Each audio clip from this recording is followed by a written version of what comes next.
पूजा विधि। बृहस्पतिवार को जो भी स्त्री पुरुष व्रत करे उनको चाहिए कि वह दिन में एक ही समय भोजन करे, क्योंकि बृहस्पतिश्वर भगवान का इस दिन पूजन होता है।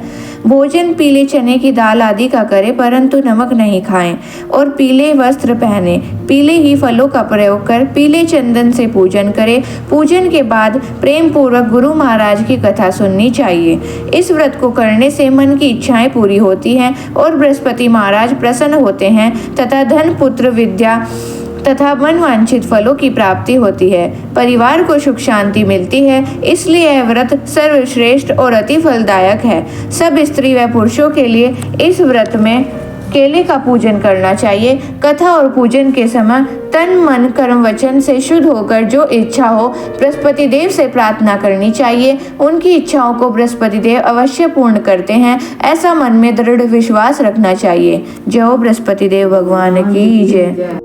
श्री बृहस्पतिवार व्रत कथा। भारतवर्ष में एक राजा राज्य करता था। वह बड़ा प्रतापी और दानी था। वह नित्य गरीबों और ब्राह्मणों की सहायता करता था।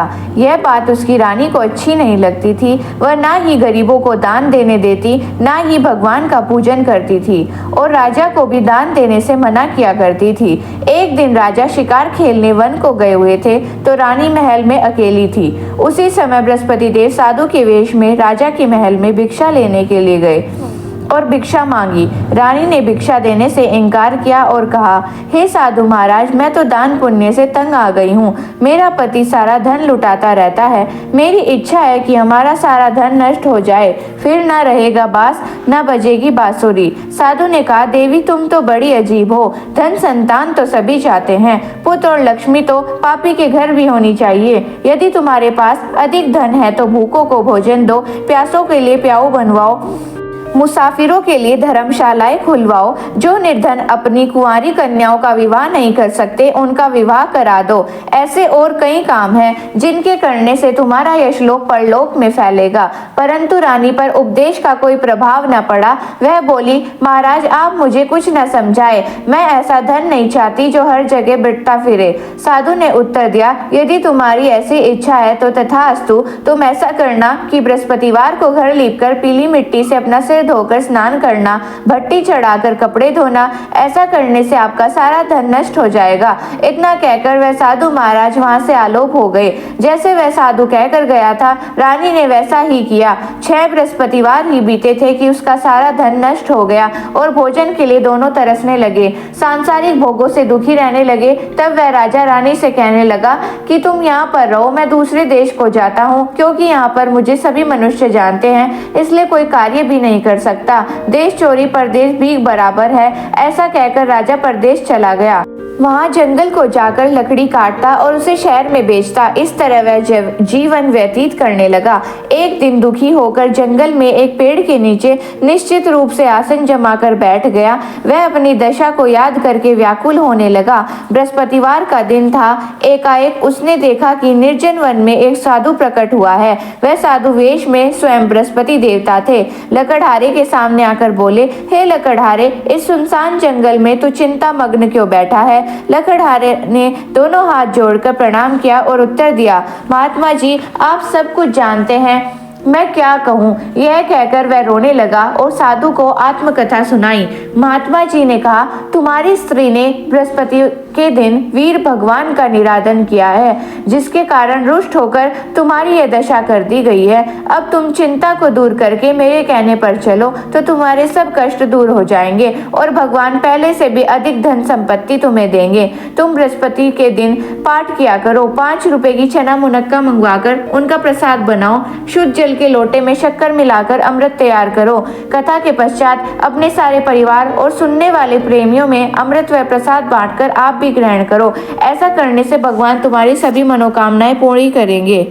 साधु के ऐसे वचन सुनकर लकड़हारा बोला, हे प्रभु, मुझे लकड़ी बेचकर इतना पैसा नहीं मिलता जिससे भोजन करने के उपरांत कुछ बचा सकूं। मैंने रात्रि में अपनी स्त्री को व्याकुल देखा है। मेरे पास कुछ भी नहीं है जिससे उसकी खबर मंगा सकूं। साधु ने कहा, हे लकड़हारे, तुम किसी बात की चिंता मत करो। बृहस्पतिवार के दिन तुम्हें रोजाना की तरह लकड़ियां लेकर शहर को जाओ। तुमको रोज से दुगना धन प्राप्त होगा, जिससे तुम भली भांति भोजन कर लोगे तथा बृहस्पति देव की पूजा का सामान भी आ जाएगा। इतना कहकर साधु अंतर्ध्यान हो गए। धीरे धीरे समय व्यतीत होने लगा। फिर वही बृहस्पतिवार का दिन आया। लकड़हारा जंगल से लकड़ी काटकर किसी शहर में बेचने गया। उसे उस दिन और दिन से अधिक पैसा मिला। राजा ने चना गुड़ आदि लाकर गुरुवार का व्रत किया। उस दिन से उसके सभी कलेश दूर हो गए। परंतु जब दोबारा बृहस्पतिवार का दिन आया तो गुरुवार का व्रत करना भूल गया। इस कारण बृहस्पतिवार भगवान जी नाराज हो गए। उस दिन से उस नगर के राजा ने विशाल यज्ञ का आयोजन किया तथा शहर में यह घोषणा करा दी कि कोई भी मनुष्य अपने घर में भोजन न बनावे, न आग जलावे। समस्त जनता मेरे यहाँ भोजन करने आवे। इस आज्ञा को जो न मानेगा उसके लिए फांसी की सजा सुना दी जाएगी। इस तरह की घोषणा संपूर्ण नगर में करवा दी गई। राजा की आज्ञा अनुसार शहर के सभी लोग भोजन करने गए, लेकिन लकड़हारा कुछ देर से पहुंचा, इसलिए राजा उसको अपने साथ घर लिवा ले गए और ले जाकर भोजन करा रहे थे तो रानी की दृष्टि उस खूंटी पर पड़ी जिस पर उसका हार लटका हुआ था। वह वहां पर दिखाई न दिया। रानी ने निश्चय किया कि मेरा हार इस मनुष्य ने चुरा लिया है। उसी समय पुलिस को बुलाकर उसको जेल खाने में डलवा दिया। जब लकड़हारा जेल खाने में पड़ गया और बहुत दुखी होकर विचार करने लगा कि न जाने कौन से पूर्व जन्म के कर्म से मेरे लिए दुख प्राप्त हुआ है, और उसी साधु को याद करने लगा जो कि जंगल में मिला था। उसी समय तत्काल बृहस्पति देव साधु के रूप में प्रकट होकर उसकी दशा को देखकर कहने लगे, अरे मूर्ख, तूने बृहस्पति देव की कथा नहीं करी, इस कारण तुझे दुख प्राप्त हुआ है। अब चिंता मत कर, बृहस्पतिवार के दिन जेल खाने के दरवाजे पर 4 पैसे पड़े मिलेंगे, उनसे तू बृहस्पति देव की पूजा करना, तेरे सभी कष्ट दूर हो जाएंगे। बृहस्पति के रोज उसे 4 पैसे मिले। लकड़हारे ने कथा कही। उसी रात्रि को बृहस्पति देव ने उस नगर के राजा को स्वप्न में कहा, हे राजा, तुमने जिस आदमी को जेल खाने में बंद कर दिया है वह निर्दोष है, वह राजा है, उसे छोड़ देना। रानी का हार उसी खूंटी पर लटका है। अगर तू ऐसा नहीं करेगा तो मैं तेरे राज्य को नष्ट कर दूंगा। इस तरह रात्रि के स्वप्न को देखकर राजा प्रातःकाल उठा और खूंटी पर हार देकर लकड़हारे को बुलाकर क्षमा मांगी तथा लकड़हारे को योग्य सुंदर वस्त्र व आभूषण देकर विदा किया तथा बृहस्पति देव की आज्ञा अनुसार लकड़हारा अपने नगर को चल दिया। राजा जब अपने नगर के निकट पहुंचा तो उसे बड़ा आश्चर्य हुआ। नगर में पहले से अधिक बाग, तालाब, कुएं तथा बहुत सी धर्मशाला, मंदिर आदि बन गई। राजा ने पूछा, यह सब किसका बाग और धर्मशाला है? तब नगर के सब लोग कहने लगे, यह सब रानी और बांदी के हैं। तो राजा को आश्चर्य हुआ और गुस्सा भी आया। जब रानी ने यह खबर सुनी कि राजा आ रहे हैं तो अपनी बांदी से कहा कि हे बांदी, देख राजा हमको कितनी बुरी हालत में छोड़ गए थे। हमारी ऐसी हालत देखकर वह लौट न जाए, इसलिए तू दरवाजे पर खड़ी हो जा। आज्ञा अनुसार दासी दरवाजे पर खड़ी हो गई। राजा आए तो उन्हें अपने साथ घर लिवा लाई। तब उन्होंने कहा, हमें यह सब धन बृहस्पति देव के इस व्रत के प्रभाव से प्राप्त हुआ है। राजा ने निश्चय किया कि 7 रोज बाद तो सभी बृहस्पति देव का पूजन करते हैं, परंतु रोजाना दिन में 3 बार कहानी कहा करूंगा, रोज व्रत किया करूंगा। अब हर समय राजा के दुपट्टे में चने की दाल बंधी रहती थी तथा दिन में 3 बार कहानी कहता। एक रोज राजा ने विचार किया कि चलो अपनी बहन के यहाँ हो आवे। इस तरह का निश्चय कर राजा घोड़े पर सवार होकर अपनी बहन के यहाँ को चलने लगा। मार्ग में उसने देखा कि कुछ आदमी एक मुर्दे को ले जा रहे हैं। उन्हें रोककर राजा कहने लगा, अरे भाइयों, मेरी बृहस्पति देव की कथा सुन लो। वे बोले, लो हमारा तो आदमी मर गया है, इसको अपनी कथा की पड़ी है। परंतु कुछ आदमी बोले, अच्छा कहो, हम तुम्हारी कथा सुनेंगे।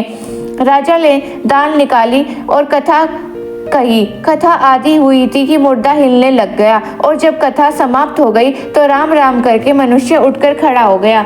आगे मार्ग में उसे एक किसान खेत में हल चलाता मिला। राजा ने उसे देखा और उससे बोला, अरे भैया, तुम मेरी बृहस्पति देव की कथा सुन लो। किसान बोला, जब तक मैं तेरी कथा सुनूंगा जब तक 4 हरैया और जोत लूंगा। जब अपनी कथा किसी और को सुनाना। इस तरह राजा आगे चलने लगा तो राजा के हटते ही बैल पछाड़ खाकर गिर गए तथा उसके पेट में बड़ी जोर का दर्द होने लगा। उस समय उसकी माँ रोटी लेकर आई। उसने जब यह सब देखा तो अपने पुत्र से सब हाल पूछा और बेटे ने सभी हाल कह दिया। तो बुढ़िया दौड़ी दौड़ी उस घुड़सवार के पास गई और उससे बोली कि मैं तेरी कथा सुनूंगी, तू अपनी कथा मेरे खेत पर चलकर ही कहना। राजा ने बुढ़िया के खेत पर जाकर कथा कही, जिसके सुनते ही वह बैल उठकर खड़े हुए तथा किसान के पेट का दर्द भी बंद हो गया। राजा अपनी बहन के घर पहुंचा। बहन ने भाई की खूब मेहमान नवाजी की। दूसरे रोज प्रातः काल राजा जगा तो वह देखने लगा कि सब लोग भोजन कर रहे हैं। राजा ने अपनी बहन से कहा कि कोई ऐसा मनुष्य नहीं है जिसने भोजन ना किया हो, मेरी बृहस्पति देव की कथा सुन ले। बहन ने कहा, हे भैया, यह देश ऐसा ही है, यहाँ पर पहले लोग भोजन करते हैं, बाद में अन्य काम करते हैं। अगर कोई पड़ोस में हो तो देख आऊं। वह ऐसा कहकर देखने चली गई, परंतु उसे कोई ऐसा व्यक्ति नहीं मिला जिसने भोजन न किया हो। अतः वह कुम्हार के घर गई जिसका लड़का बीमार था। उसे मालूम हुआ कि उनके यहाँ 3 रोज से किसी ने भोजन नहीं किया है। रानी ने अपने भाई की कथा सुनने के लिए कुम्हार से कहा। वह तैयार हो गया। राजा ने जाकर बृहस्पतिवार की कथा कही, जिसको सुनकर उसका बीमार लड़का ठीक हो गया। अब तो राजा की प्रशंसा होने लगी। एक रोज राजा ने अपनी बहन से कहा कि बहन, हम अपने घर को जाएंगे, तुम भी तैयार हो जाओ। राजा की बहन ने अपनी सास से कहा। सास ने कहा, हाँ चली जा, परंतु अपने लड़कों को मत ले जाना, क्योंकि तेरे भाई के कोई औलाद नहीं है। बहन ने अपने भाई से कहा, भैया मैं तो चलूंगी, परंतु कोई बालक नहीं जाएगा। राजा बोला, जब कोई बालक नहीं चलेगा तो तू क्या करेगी। बड़े दुखी मन से राजा अपने नगर को लौट आया। राजा ने अपनी रानी से कहा, हम निर्वंशी राजा हैं, हमारा मुंह देखने का धर्म नहीं है और कुछ भोजन आदि नहीं किया। रानी बोली, हे प्रभु, बृहस्पति देव ने हमें सब कुछ दिया है, हमें औलाद अवश्य देंगे। उसी रात को बृहस्पति देव ने राजा के स्वप्न में आकर कहा, हे राजा, उठ, सभी सोच त्याग दे, तेरी रानी गर्भ से है। राजा की यह बात सुनकर बड़ी खुशी हुई। 9वें महीने में उसके गर्भ से एक सुंदर पुत्र पैदा हुआ। तब राजा बोला, हे रानी, स्त्री बिना भोजन के रह सकती है, बिना कहीं नहीं रह सकती। जब मेरी बहन आवे तो उससे कुछ मत कहना। रानी ने सुनकर हाँ कर दिया।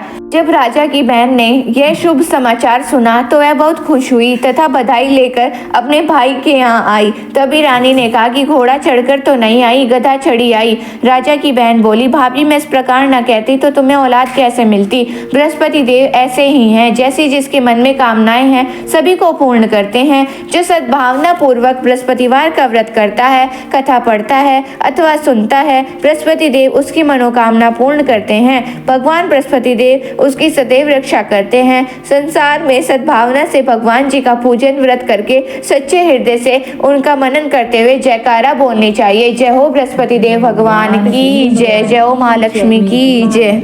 बृहस्पति देव की कथा। प्राचीन काल में एक ब्राह्मण था। वह बहुत निर्धन था, उसकी कोई संतान नहीं थी। उसकी स्त्री बहुत मलिनता के साथ रहती थी। वह स्नान न करती, किसी देवता का पूजन न करती। इससे ब्राह्मण देवता बड़े दुखी थे। बेचारे बहुत कुछ कहते थे, किंतु उसका कुछ परिणाम न निकला। भगवान की कृपा से ब्राह्मण की स्त्री के कन्या रूपी रत्न पैदा हुआ। कन्या बड़ी होने पर प्रातः स्नान करके विष्णु भगवान का जाप वह बृहस्पतिवार का व्रत करने लगी। अपने पूजन पाठ को समाप्त करके स्कूल जाती तो मुट्ठी में जौ भर के ले जाती और पाठशाला के मार्ग में डोलती जाती। तब ये जौ स्वर्ण के हो जाते। लौटते समय उनको बीन कर घर ले आती थी। एक दिन वह बालिका सूप में उसे सोने के जौ को फटक कर साफ कर रही थी कि उसके पिता ने देख लिया और कहा, हे बेटी, सोने के जौ के लिए सोने का सूप होना चाहिए। दूसरे दिन बृहस्पतिवार का दिन था। कन्या ने व्रत रखा और बृहस्पति देव से प्रार्थना करके कहा, मैंने आपकी पूजा सच्चे मन से की हो तो मेरे लिए सोने का सूप दे दो।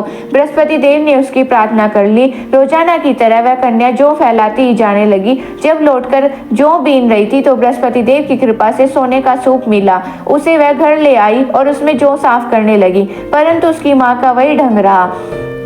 एक दिन की बात है कि वह कन्या सोने के सूप में जौ साफ कर रही थी। उस समय उस शहर का राजपुत्र वहां से होकर निकला। इस कन्या के रूप और कार्य को देखकर मोहित हो गया तथा अपने घर आकर भोजन तथा जल त्याग कर उदास होकर लेट गया। राजा को जब इस बात का पता चला तो अपने प्रधानमंत्री के साथ उसके पास आए और बोले, बेटा, तुम्हें किस बात का कष्ट है? किसी ने अपमान किया है अथवा और कारण हो सो कहो, मैं वही कार्य करूंगा जिससे तुम्हें प्रसन्नता हो। अपने पिता की राजकुमार ने बातें सुनी तो वह बोला, मुझे आपकी कृपा से किसी बात का दुख नहीं है, किसी ने मेरा अपमान नहीं किया है, परंतु मैं इस लड़की से विवाह करना चाहता हूँ जो सोने के सूप में जौ साफ कर रही थी। यह सुनकर राजा आश्चर्य में पड़ा और बोला, हे बेटा, इस तरह की कन्या का तुम ही पता लगाओ, मैं तेरा विवाह अवश्य उसके साथ करा दूंगा। राजकुमार ने उस लड़की के घर का पता बतलाया। तब मंत्री उस लड़की के घर गए और ब्राह्मण देवता को सभी हाल बतलाया। ब्राह्मण देवता राजकुमार के साथ अपनी कन्या का विवाह करने के लिए तैयार हो गए तथा विधि विधान के अनुसार ब्राह्मण की कन्या का विवाह राजकुमार के साथ हो गया। कन्या के घर से जाते ही पहले की भांति उस ब्राह्मण देवता के घर में गरीबी का निवास हो गया। अब भोजन के लिए अन्न भी बड़ी मुश्किल से मिलता था। एक दिन दुखी होकर ब्राह्मण देवता अपनी पुत्री के पास गए। बेटी ने पिता की दुखी अवस्था को देखा और अपनी माँ का हाल पूछा। तब ब्राह्मण ने सभी हाल कहा। कन्या ने बहुत सा धन देकर अपने पिता को विदा कर दिया। इस तरह ब्राह्मण का कुछ समय सुखपूर्वक व्यतीत हुआ। कुछ दिन बाद फिर वही हाल हो गया। ब्राह्मण फिर अपनी कन्या के यहाँ आया और सारा हाल कहा तो लड़की बोली, हे पिताजी, आप माताजी को यहाँ लिवा लाओ, मैं उन्हें विधि बता दूंगी जिससे गरीबी दूर हो जाएगी। वह ब्राह्मण देवता अपनी स्त्री को साथ लेकर पहुंचे तो अपनी माँ को समझाने लगी, माँ तुम प्रातः काल प्रथम स्नान आदि करके विष्णु भगवान का पूजन करो तो सभी दरिद्रता दूर हो जाएंगी। परंतु उसकी माँ ने एक भी बात नहीं मानी और प्रातः काल उठकर अपनी पुत्री के बच्चों की जूठन को खा लिया। इससे उसकी पुत्री को बहुत ही गुस्सा आया। एक रात को कोठरी से सभी सामान निकाल दिया और अपनी माँ को उसमें बंद कर दिया। प्रातः काल उसे निकाला तथा स्नान आदि करा के पाठ करवाया तो उसकी माँ की बुद्धि ठीक हो गई। फिर प्रत्येक बृहस्पतिवार को व्रत करने लगी। इस व्रत के प्रभाव से उसके माँ बाप बहुत ही धनवान और पुत्रवान हो गए और बृहस्पति जी के प्रभाव से इस लोक में सुख भोगकर स्वर्ग को प्राप्त हुए। बोलो बृहस्पति देव भगवान की जय, विष्णु भगवान की जय, महालक्ष्मी की जय।